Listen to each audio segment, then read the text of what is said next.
Hello, Pack. Tonight is about a woman who stayed.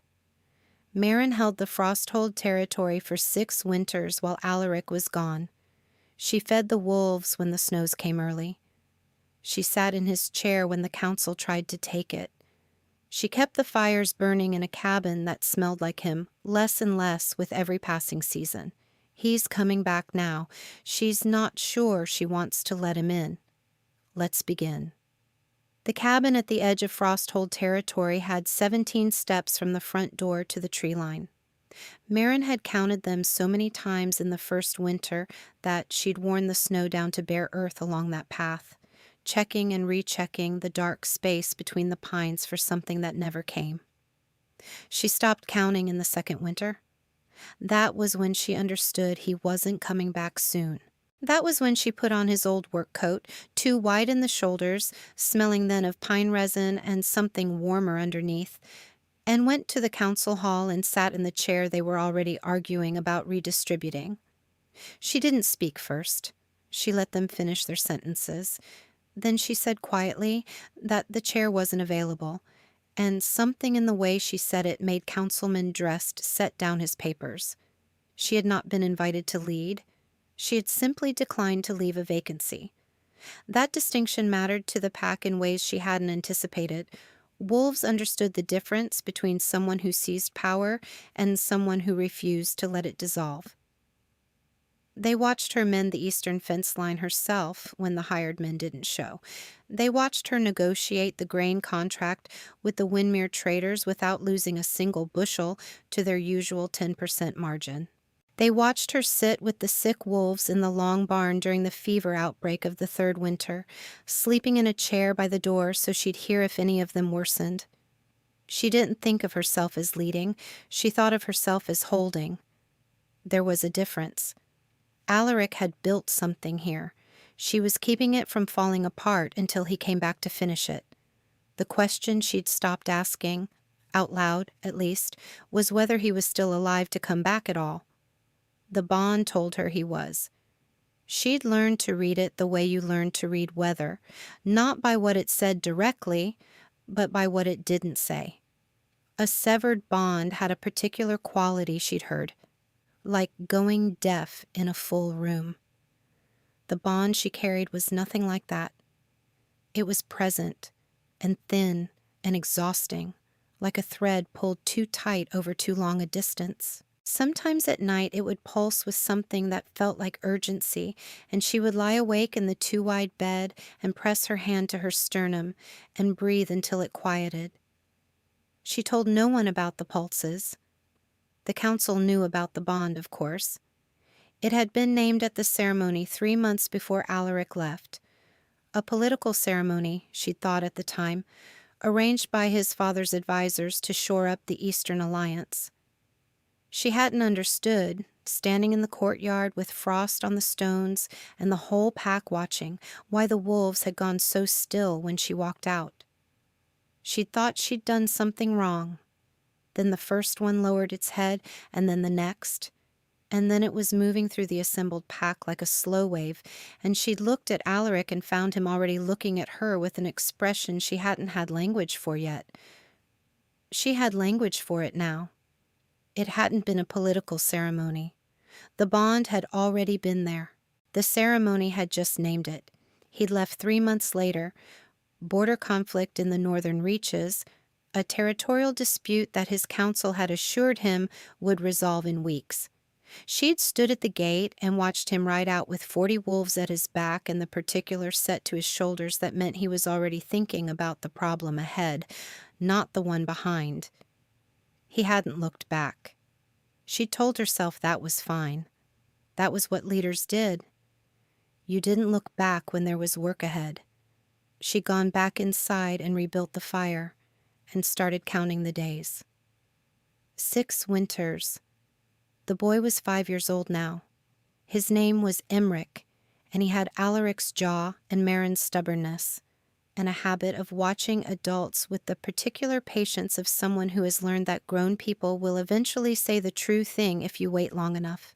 She hadn't sent word about him, She'd made that decision in the 4th month, when the border conflict had expanded rather than resolved, and Alaric's letters, which had come regularly at first, short and precise and smelling of wood smoke, had stopped entirely. She'd made the decision again in the 7th month, when a scout came back with news that Alaric's party had been ambushed in the northern reaches, and no one knew who had survived. She'd made it again and again, every time the council suggested she send a message, every time her sister asked if he knew. He didn't know. She wasn't sure anymore whether that had been the right call or simply the one she'd made to protect herself from waiting for a response that might never come. Emmerich knew his father's name. He knew it from the pack, from the way the older wolves said it with a particular weight, and from the portrait in the council hall, which he had studied with the focused attention he gave everything. He'd asked Marin once, at age 3, whether his father was coming back. She'd said she didn't know. He'd nodded, as if this was a reasonable answer, and gone back to his breakfast. She'd had to leave the room after that. The wolves knew before she did. She was in the long barn on a Tuesday morning in late autumn, checking the feed stores with Councilwoman Aldra, when the pack wolves outside went quiet in a way that wasn't normal quiet. Normal quiet was absence of sound. This was the particular stillness of animals that have heard something and are deciding what it means. Marin set down her ledger. Aldra said, "What is it?"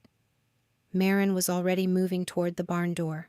She heard the horses first, multiple horses, moving fast but not panicked, the gait of animals that have been ridden hard over a long distance and are near the end of their endurance. Then she heard the wolves begin to move, not away but toward the sound, which meant it was something the territory recognized as belonging. She pushed open the barn door. The courtyard was already filling. Pack members coming out of the hall, the kitchen, the workshops, drawn by the same instinct that had pulled her out of the barn. The gate wolves had gone to the fence line and were standing with their heads up, ears forward, not aggressive, waiting. The gate opened. There were 7 of them. There should have been 40. Alaric was in front, on a horse that had been pushed past its limit and knew it.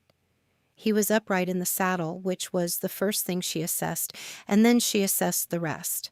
The bandaging visible at his left side where his coat had been pushed back, the way he was holding himself slightly off-center to favor it, the gray at his temples that hadn't been there 6 years ago. The 6 wolves behind him looked worse. One was being supported between 2 others, barely able to stay upright. He hadn't seen her yet. He was scanning the courtyard with the focused, methodical attention of someone who has been in hostile territory long enough that it becomes habit, looking for threat, counting exits, assessing numbers. She watched him do it. She watched the moment his eyes found the council members, found the stable hands, found the assembled pack. Then they found her. The stillness that moved through him was different from the threat assessment stillness. It was the stillness of something that had been braced for a very long time and had just fractionally stopped. He didn't move. Neither did she. Emmerich, who had followed her out of the barn because Emmerich followed her everywhere, was standing at her left side. She felt him look up at her, then back at the man on the horse. "Is that him?" Emmerich said, at a volume that carried. The courtyard was very quiet. "Yes," Marin said. She didn't go to him first. She let the stable hands take the horses. She let the pack healers get to the wounded wolves. She stood in the courtyard and watched the organized chaos of an unexpected return. The questions, the orders, the people who'd waited 6 years to say something and were now saying all of it at once. And she waited. He came to her when he could. It took 20 minutes. She counted them without meaning to, and then was annoyed at herself for counting. He stopped 3 feet away, closer than a stranger, farther than a husband, the distance of someone who had been gone long enough to be uncertain of his welcome. "Marin," he said, 6 years. That was what he led with. She looked at him, the gray at his temples, the lines around his eyes that hadn't been there, the bandaging she could see more clearly now, the particular quality of a man who had been surviving rather than living for a very long time. "You're hurt," she said. "It's manageable. That's not what I asked." Something shifted in his expression. Not much, just a fraction. "It will heal." She nodded. She looked at the 6 wolves being helped toward the hall. The rest? Gone. Flat and final. No explanation offered, none needed. She could see on his face that he'd been carrying that particular weight for a long time and wasn't ready to set it down yet. "There are enemies behind you," she said. It wasn't a question. She'd counted the horses, the pace, the way his wolves were still scanning the tree line. 3 days behind us, maybe less. How many? 40, possibly more. She absorbed this. The council was going to have a great deal to say about it. She was already thinking about the eastern fence line, the grain stores, the 3 allied packs within messenger distance. "You should have sent word," she said. "I know." 6 years, Alaric. "I know." Emmerich, who had been standing quietly at her side through this entire exchange with the patience of a child who has learned to wait, chose this moment to step forward and look up at Alaric with the direct, assessing gaze he used on everything he was trying to understand. Alaric looked down at him. The silence stretched. Marin watched Alaric's face with the same focused attention she'd developed over 6 years of reading the pack's moods without direct information. She watched him take in the jaw, his jaw, and the eyes, her eyes, and the particular way the boy was standing, weight evenly distributed, not intimidated, just looking. Alaric looked at her. She looked back. "His name is Emmerich," she said. "He's 5. The council meeting happened that evening because it had to. Marin sat in her chair, Alaric's chair, and watched the council members try to decide where to look, at her, at him, at the space between them. Councilman Drest, who had been trying to move her out of that chair for 4 years, was now sitting very still and looking at the table. Alaric sat to her left. He'd been cleaned up, bandaged properly by the healers, fed. He looked more like himself, which made him look more like a stranger. She'd been looking at his absence for so long that the presence of him was slightly disorienting, like a room rearranged while you were sleeping. The council presented the threat assessment. 40 wolves, possibly more, from the northern reaches, a rival faction that had been building power during the territorial dispute and had decided that eliminating Alaric was simpler than negotiating. They'd been hunting him for 8 months. He'd been evading, not retreating, trying to find a route home that didn't lead them directly to Frosthold. He'd failed at that last part. "We're exposed," said Councilwoman Aldra, who had the quality of someone who preferred problems stated plainly. "If they arrive in 3 days, and we're not prepared—" "We're prepared," Marin said. The table looked at her.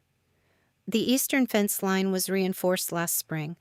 I have grain stores for a 6-week siege. I've maintained the alliance agreements with Windmere and Oakspire. Both packs owe us response within 48 hours of a messenger. I sent the messenger 2 hours ago." She paused. "I've been preparing for the possibility of enemies at our border for 6 years.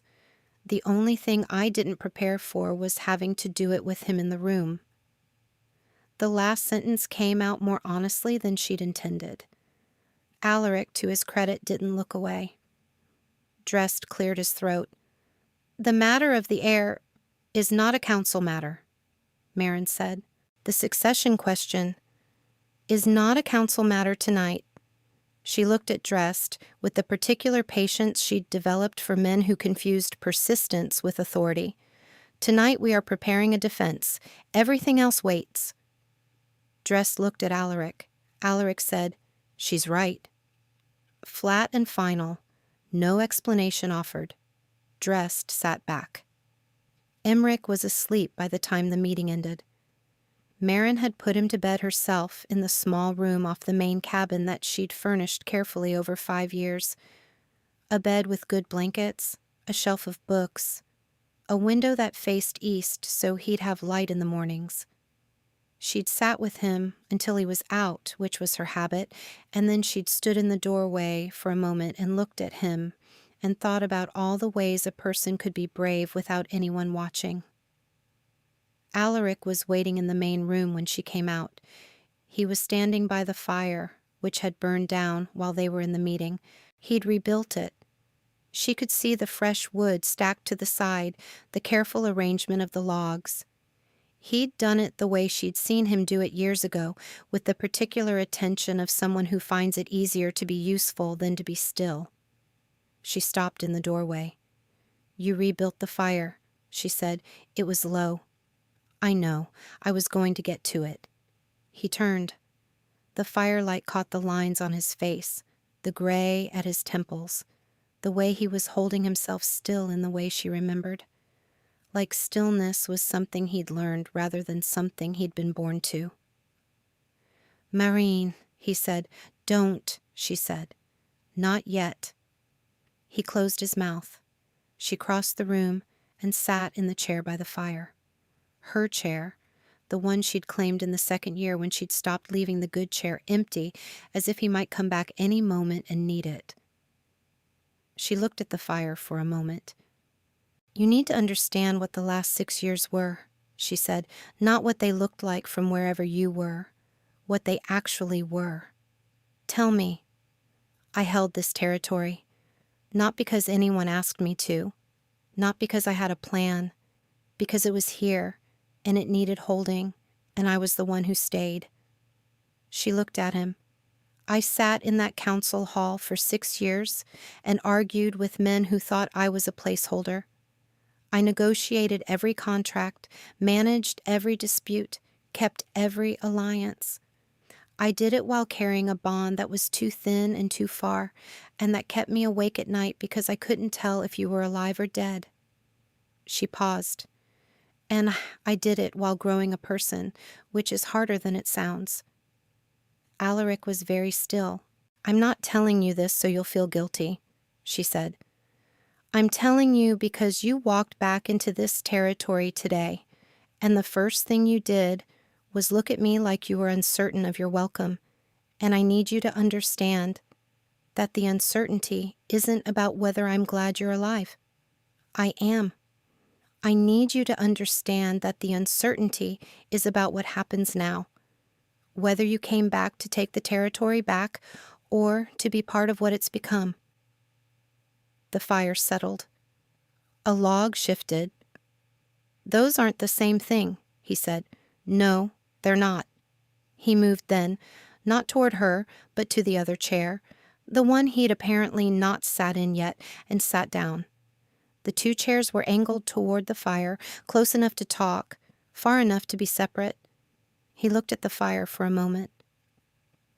"I didn't look back when I left," he said. "I know. I've thought about that. For 6 years, I've thought about that." He was quiet. "I told myself it was what leaders did. You don't look back when there's work ahead." She recognized the phrase. It was one she'd used on herself years ago. "I was wrong," he said. "It wasn't what leaders do. It was what I did because looking back would have made leaving harder, and I convinced myself that harder was worse." He looked at her. "It wasn't worse. It was just honest." She held this. "The letter stopped," she said, "in the 8th month. We were ambushed. The courier route was compromised. After that, any letter I sent would have led them here." He paused. "I made a choice. I kept the threat away from Frosthold for 6 years by staying away from it." "That's a reason," she said. "It's not an absolution." "I know. I didn't know if you were alive." "I know.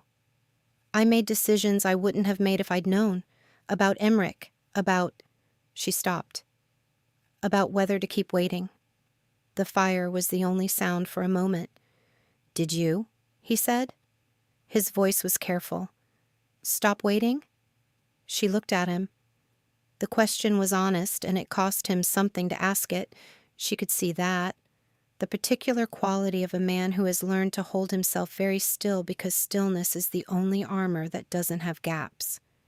No, she said. I kept the fire burning. I stopped counting the days, but I kept the fire burning. Something in his face changed. The stillness shifted into something that was not quite relief and not quite grief, and was probably both. Emmerich, he said. Yes. He looks like you're raising him right. He looks like you, she said. It's inconvenient. A pause. Something moved at the corner of his mouth. Not quite a smile. Close enough. I want to know him, he said. I know you do. And I want to... He stopped, started again. I don't want to walk back in here and take anything. I want to understand what's been built and be part of it, if you'll let me. She looked at him for a long moment. The fire, his face, the gray at his temples, and the lines around his eyes, and the bandaging at his side, and the way he was sitting. Not like a king in his hall, but like a man in a room where he wasn't sure of his welcome, being honest about it. There are enemies 3 days out, she said. Yes. We handle that first. Agreed. And then, she said, we figure out the rest, slowly, without anyone being taken for granted. Yes, he said. That's fair. She nodded. She looked back at the fire. The chair you're sitting in, she said. I claimed it in the 2nd year. I'm not giving it back. The pause was a beat longer than necessary. I don't want it back, he said. I'll take the other one. She filed that away. The particular quality of a man who has learned, somewhere in 6 years of surviving, what actually matters. The enemies arrived in 2 days, not 3. Marin had the eastern fence line manned before dawn. She'd sent the 2nd messenger to Oak Spire the night before, and the Windmere wolves arrived at midday. 30 strong, which brought their total to something that could hold a line. She stood in the courtyard and briefed the Windmere captain with the map she'd kept updated for 3 years, marking every approach, every weak point, every place the fence line needed reinforcement. Alaric stood at her shoulder through the briefing. He didn't interrupt. He asked 2 questions, both good ones, both about the northern approach she'd flagged as the most likely, and then he stepped back and let her finish. The Windmere captain looked between them once, then decided to look at the map. Smart man.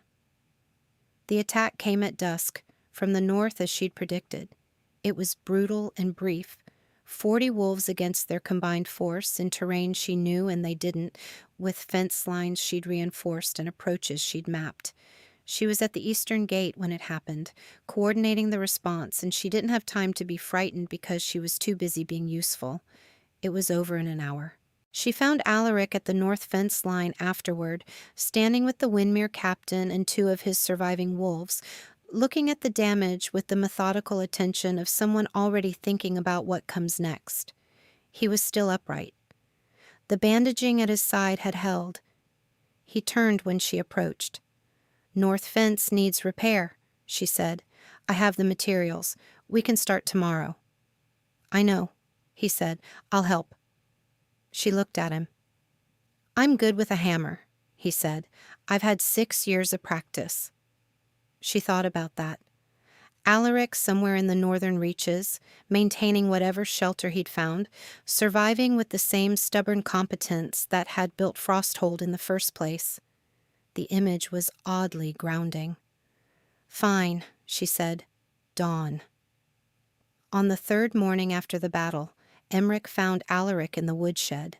Marin was in the kitchen when it happened. She saw it through the window, the small figure of her son walking into the shed with the particular purposefulness he used when he decided to do something. She watched the window for a long moment, then went back to her bread. They were in there for an hour. When they came out, Emmerich was carrying a piece of wood that had been shaped into something. She couldn't tell what from the distance. Alaric was behind him, and he was watching the boy with an expression she hadn't seen on his face before. Something unguarded. Something that hadn't had time to put its armor on. She filed it away. At dinner, Emmerich put the piece of wood on the table. It was a rough wolf. She could see now. 4 legs, a head, the suggestion of a tail. "He made it," Emmerich said with the tone of someone reporting a fact of significance. "I see that," Marin said. "He says he'll teach me." She looked at Alaric across the table. "If that's all right," Alaric said. "Careful. Waiting." "Yes," she said. "That's all right." Emmerich picked up his spoon and went back to his soup, satisfied. The matter was settled. He had the particular quality of a child who has learned that the important things, if you wait long enough, tend to work themselves out. The ceremony happened on the 7th day.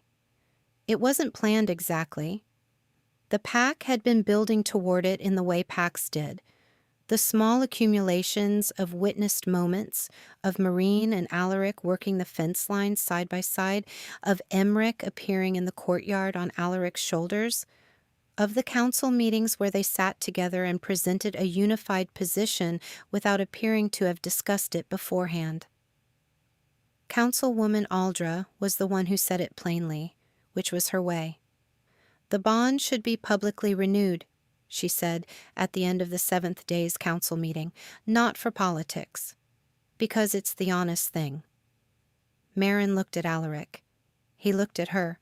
"Tomorrow," she said, "in the courtyard." Aldra nodded. Dressed said nothing, which was its own kind of answer. The frost came overnight. By morning, the courtyard stones were white with it, and the air had the particular clarity of early winter, cold enough to see your breath, still enough to hear everything. The pack assembled without being told to, the way they had 6 years ago when Marin had walked out for the first ceremony and the wolves had gone still in a wave. She wore her own coat this time. Not his. Alaric was already in the courtyard when she came out. He was standing in the center, and the pack had arranged itself around him in the way packs did, not formally, just present, the way wolves gathered around something that mattered. He turned when she came through the door, and she watched him watch her cross the courtyard, and she didn't hurry. Emmerich was at the edge of the crowd, standing with Councilwoman Aldra, watching with his particular patient attention. She stopped in front of Alaric. The courtyard was very quiet. 6 winters, she said, not an accusation. A fact. 6 winters, he said. You came back with enemies at your back. I know. And a wound in your side. That's healing. And nothing to offer except yourself. He was quiet for a moment. Yes, that's accurate. Good, she said. That's all I ever wanted anyway. Something moved through the pack. Not sound exactly, but the collective exhale of a group of people who had been waiting for something to be named and had just heard it. The first wolf lowered its head, then the next. Then it was moving outward in a slow wave, the way it had 6 years ago, the way she understood now. Not instinct alone, but recognition. The pack seeing something true and acknowledging it. Alaric looked at her, the gray at his temples, the lines around his eyes, the particular quality of a man who has survived a long time and come home to something worth surviving for. I want to name it again, he said, if you'll let me. She held his gaze for a moment. You should know, she said, that the chair by the fire is mine. I know. And the council chair? Also yours. And Emmerich's bedtime is not negotiable. Understood. And you're on fence repair for the foreseeable future. I have a good hammer, he said. She looked at him, the stillness of something that had finally stopped bracing. Then name it, she said. He did. That evening, the 3 of them sat by the fire. Emmerich was between them, asleep before the fire had burned halfway down, the rough wooden wolf tucked under his arm. Marin had a book she wasn't reading. Alaric had a cup of something warm that had gone cold while he was watching the fire. The cabin smelled like pine resin and wood smoke and bread from dinner, and underneath all of it, something she recognized as home. "You should know," Alaric said quietly so as not to wake the boy, "that I felt it." She looked at him. "The bond," he said, "every time it pulsed. I knew you were there." He looked at the fire. "In the 4th year, there was a night I was certain I wasn't going to make it back, and then it pulsed, and I thought, she's still holding it. She's still there." He paused. "It was the only reason I kept moving." She was quiet for a moment. "You could have sent word," she said. "Eventually." "I know. I was wrong about that." "Yes. I'll be wrong about things again," he said. "Probably." "I know." She looked at him. "So will I." He looked back at her. The fire was warm. Outside, the frost was on the stones, and the pack wolves were settled in the yard, and somewhere in the territory the fence line was holding. Emmerich shifted in his sleep and made a small sound, and both of them looked at him at the same moment, and then looked at each other. And something in that, the simultaneity of it, the ordinary shared attention of two people who belonged to the same small world, was the thing that settled the last of it. Not a restoration, a rebuilding. She reached over and took the cold cup out of his hand and set it on the table. "Bed," she said. "You're still healing?" "I'm fine." "You're favoring your left side, and you've been doing it for 3 days." A pause. "The healer said—" "Bed," she said. He looked at her. Something moved at the corner of his mouth. Not quite a smile. Close enough. "Yes," he said. "All right." She picked up Emmerich. He was heavy now. Heavier than she expected every time. The particular surprise of a child growing faster than you're watching. And carried him to his room. She tucked him in. She stood in the doorway for a moment and looked at him. When she turned, Alaric was in the hallway. He'd waited. She walked past him toward the bedroom. At the door, she paused. "The bond pulsed," she said without turning around. "Every night. I felt it too." She didn't wait for him to answer. She didn't need to. "Pack, here's what I want to ask you." Marin never ran. She never made a dramatic declaration. She held something together for 6 years in the dark, without applause, without certainty, without knowing if the person she was holding it for was even alive. That kind of loyalty doesn't ask for credit. It just keeps the fire burning. So tell me in the comments, are you a Marin?